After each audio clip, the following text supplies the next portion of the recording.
I have this one memory from when I was in year 3. When the teacher asked each of us who we wished to be, I told her I didn't know. And so she said to me, well, what do you love? Well, I'd always loved the sea.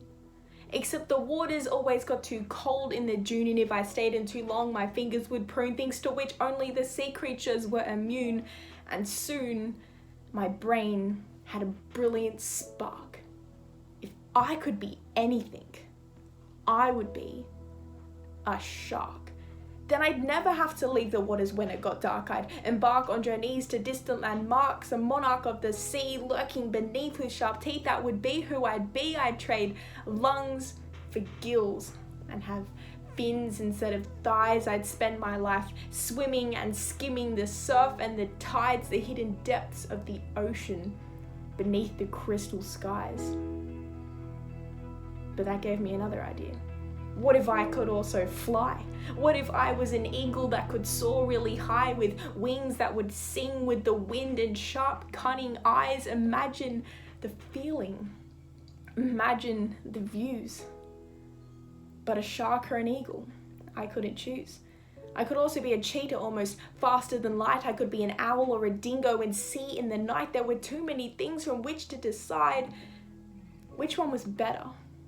Was it better to have fins or scales or feathers? If I could be anything, I'd be all of them together.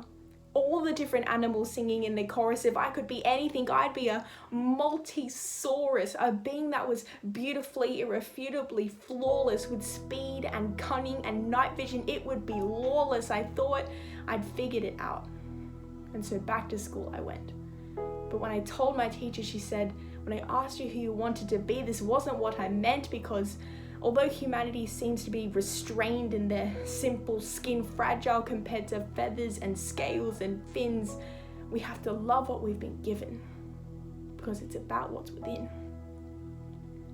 She said if humans had everything, then nature wouldn't be so grand. And although you cannot fly or live in the sea, you are the only you in this land. We cannot be perfect. We are flawed, but we are human.